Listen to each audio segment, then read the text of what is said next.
Okay, continuing on part 2 of the training segment. Just gonna finish off the rest of this route. Actually, this is why I take the time to show you the 2 ways you can get to Fuchsia City. Now, unfortunately, there's no free cursor on the town map yet, so it has to make you go either in the order it wants you to go in, or the reverse order. So, if I get to around here, this is Route 12 pretty much, it goes to Route 13. And that's how you can get to Fuchsia City. Or you can take Route 16, which is up here, to 17, and then down to Fuchsia City, and that's going to be requiring the bicycle.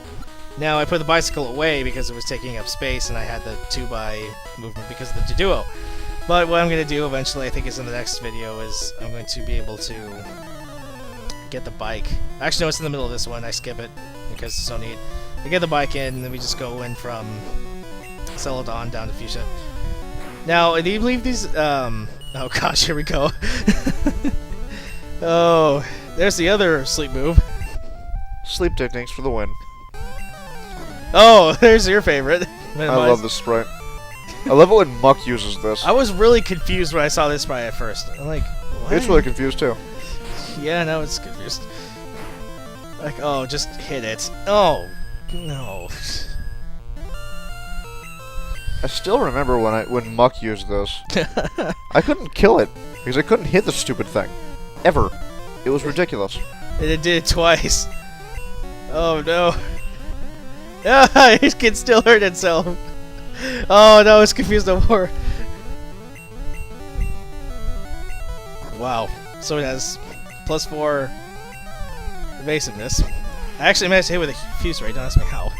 How many levels are there of status buffs or debuffs you can get? Like 3 or 4? There's 6 or 9 just by one stage.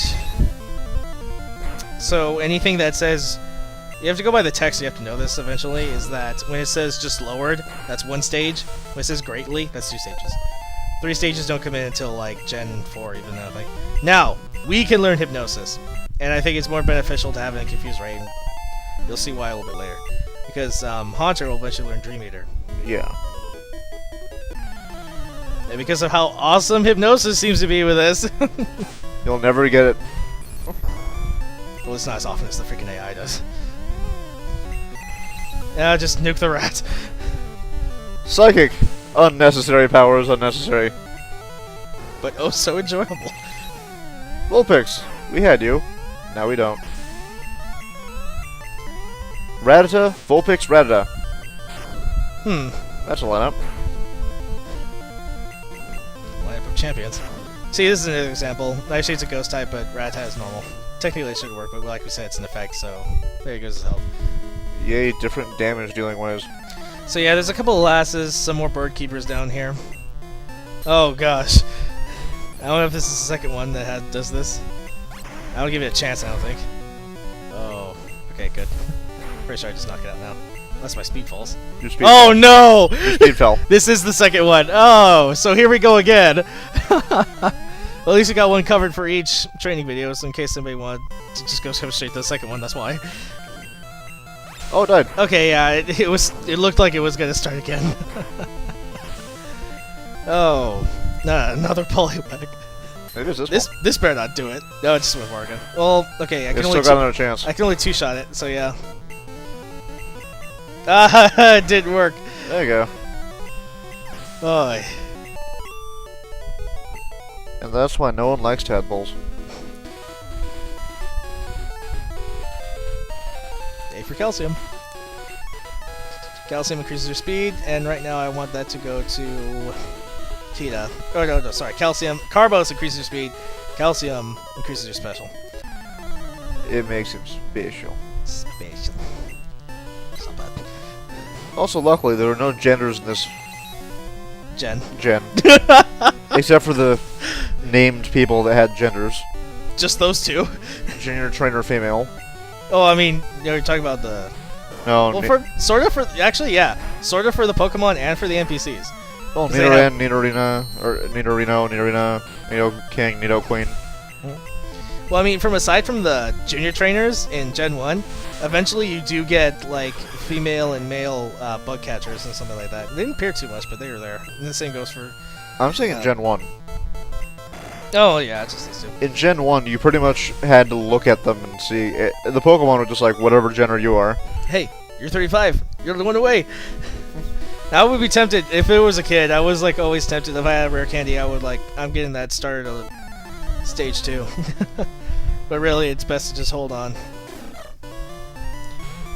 It's Spearow. I always thought I had a weird beard when I was a kid. You know what, I can't see that. There's little odd sprites. They get better, usually, as time goes on. Usually, yeah. Oh, and this one, Pikachu looks really creepy. Yeah. He looks just off. No, I think you mean the... I'm not you know what? Wow. Was it red and blue? It might have been red and blue. That picture, I'm pretty sure, because they got a lot of new sprites for yellow. Oh, they did? Yeah, Alright, then so probably you're red probably and blue. thinking about red and blue.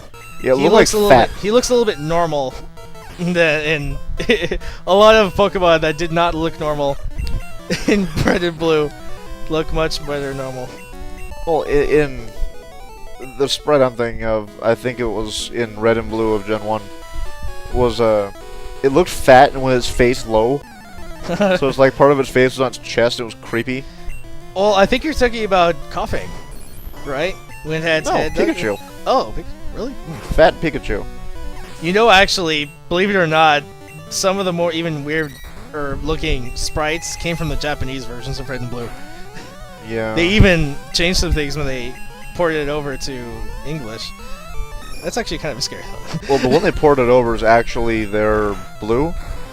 And they just, they called it red and blue, but I believe it's their blue version. Well, kind of speaking of sprites, because I'm pretty sure, I'm 100% sure actually, that you're gonna become a Blastoise in this one.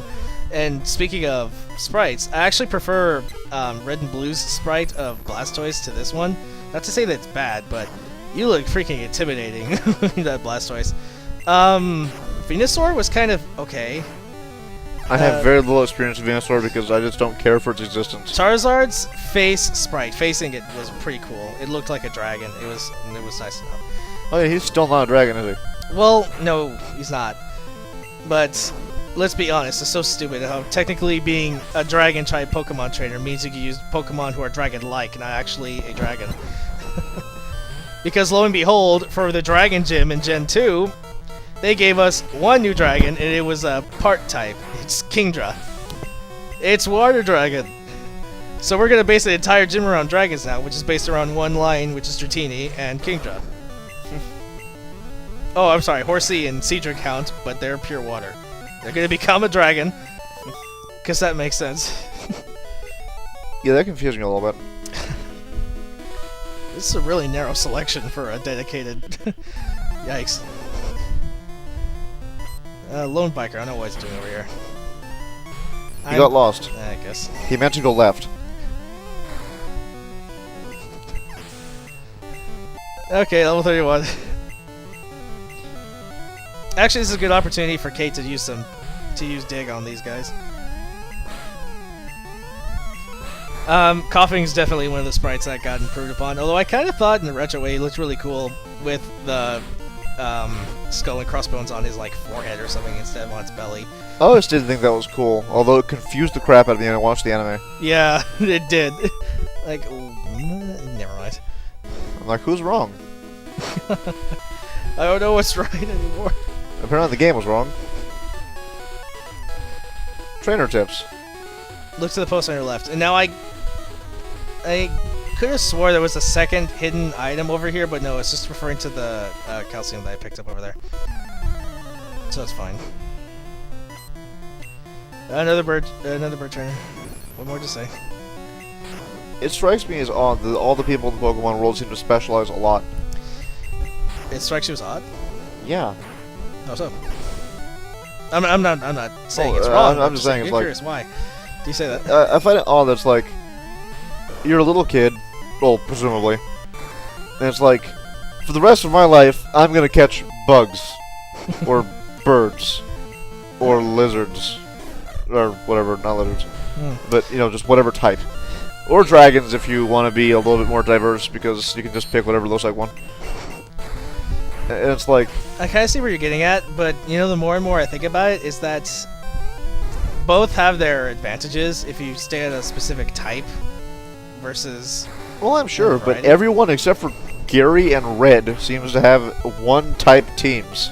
In Gen 1, yeah. Yeah. It was just like, okay, I get that you're enforcing the whole... Oh, there you are. Yay. I get that you're enforcing the whole rock, paper, scissors mechanic that they like, but, you know, it's like, okay. Also, I'm excited that I lost my stupid wings. I need these PP ups for Kita's low Pokemon power range. I'm just going directly to Psychic. Now, what I like, all the time. Yeah, what I like in for the next few generations, when you use a Pokemon power up, it adds. It says it increases your capacity for the PP, right? But in these few generations, when it increases it, it also adds it. So I actually just got 2 more uses for Psychic. Nice. Which is nice. Let's see how much health this thing has generally. Well, there's 31. Oh, I'm out. I have a bit of trouble judging these health bars. Yeah, I wasn't sure if that was a third or a bit less. So it's got like 90 some odd health. Again, with the damage ranges, which do take effect in the... And of course, I'm not sure if anyone knows, but the health seems to go away slower towards the beginning and end of the health bar. And it goes away faster, and the middle just seems to disappear. Yeah, it seems to do that a little bit. I'm not sure if that's just me or if that's just some weird warp. It's just some weird warp on the health bar that I don't know.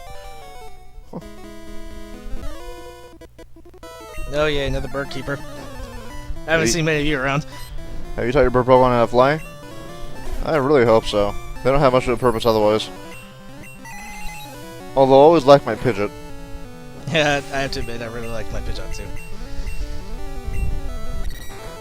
Although even if it is statistically inferior or whatever. Nowadays it is, yeah, and it does make me kind of sad. But you know, that's one reason why I like to come back to these games. I can remember you were pretty badass. Well, I like these games because they had as of yet to reach like 600 or whatever crap they're on now. And I can still remember most of them. Here we go with the mirror move again. Just don't burn me, because I'll be really put off. I'd be really confused. You're on fire. How do you burn? You know what? Now that I think about it, I remember that fire Pokemon can't be burnt. Okay, good, because that makes more sense. And poison Pokemon, of course, can't be poisoned. However, electric Pokemon can be paralyzed. Yeah. Well, to be fair, if you break their spines, they're still paralyzed. Regardless of electricity. Because we needed that. Thank you. You see, that's what Thunder Wave actually is. It's a lightning bolt to the spine. Really? I thought it was just a bunch of paralyzing waves that acted like a taser. Nope. Lightning bolt to the spine. And whatever that effect is when they hit you in later gens, that's another lightning bolt to the spine. And no one can counteract this because you can't prove anything. Okay. I don't care what the flavor text says. There goes Muck. What's going to end up happening here is that I'm just going to finish up these guys right here. We're going to actually split this up into a third part. We just finish off the rest of Route 16, I believe it is. Oh look, it's Farfetch'd, the most useless Pokemon in the game. At least Magikarp has some redeeming value becoming what it does. Yeah, Magikarp's amazing because it turns into Gyarados. You know, spoiler alert for anybody who doesn't know any information on Gen 6, so you've been warned. But, so I'm hoping you're turned it off by now. As far as Mega Evolutions are concerned, I am wondering if Farfetch'd will get one. If he gets one, color me surprised. If he does not, that just proves it. Mega Farfetch'd. Hated Pokemon ever. Long-fetched. Long-fetched. No, I think they do just straight up call them Mega and whatever their names were. Mega apparently, Farfetch'd. Also, more spoiler alert, just what I've heard on Gen 6, is that apparently the Mega Pokemon, you need, of course, a Mega Stone to evolve it, but they have to be holding it during battle. So they evolve during battle. That's interesting. Now, of course, we've seen this since, you know, Season, 3, towards the end of, still Gen 1 in the anime, Pokemon evolving during the combat. Looks like they're actually gonna... Okay, that's not a game mechanic, though. Not until now, apparently. That was They evolved during combat because, like, the power of friendship reached them, and they... Actually, I thought it was honestly because they got enough experience at that moment, and they just were limited by evolving after the battle. But that's just me. So... I just read it as typical anime junk. The power of friendship reached their hearts, and using that incredible power, they grew stronger. Yeah. It's kind of eh. I can tell you're quite underwhelmed, but don't worry. Oh, I'm bored of the power of friendship. We should work on, I don't know, the power of logic. That'd be amazing. So anyway... Fire continues to work. Yeah. Yeah, it would be kind of funny if it did actually cause him to use the move self-destruct out of nowhere. Well, I mean, think about it. For certain moves, you do have those little quirky things, like with high jump kick. If you miss, it actually has the text. You kept going and you crashed and you hurt yourself. That always bothered me, so I never use high jump kick after the first time. Because, of course, the first time I used it, I missed. Now, to be completely honest, it's kind of broken if you put out the right Pokemon these days. But, like I'm just saying, it's like you used Amber, and Coughing's gas caught fire and used self-destruct unwillingly. Boom! And now or it would be self-destruct, it would be explosion, actually, because he's not technically initiating the explosion, right? Yeah. And now Coughing's going to the Pokemon Tower. Okay, so... Unwitting explosions are more painful. Also, Ditto's down there somewhere. Yeah, you can get a Ditto down there, but unless you're breeding, which isn't really in a thing in this. Well, it's just a little gimmick thing you can do. I kind of forgot the daycare existed in this game. I'll be honest. Yeah, we did pass it quite a few videos ago. I mean, it's not quite hidden, but it's also not quite in your way. It's to the left, and it's like, why do I have to go there? And the answer is you don't. Ever. Let's see. Trading Machine 20 is... Rage. Do not need it. It's going to be going into... Our metal fund. It's going to be sold so we can get our TM, which I think we pick up after next video. So what I decided to do here was go ahead and pick up the next, the third and I promise the last part of the training vids. After we just come into Fuchsia City because it's the closest Pokemon Center. But we still have some stuff to do. We still have to go beat up all those bikers on the bike route down to Fuchsia City. And we'll just finish up those trainers on the bottom of Route 16. I've also always loved how responsive the controls were. What? Responsive the controls were. Oh yeah, we always have loved that.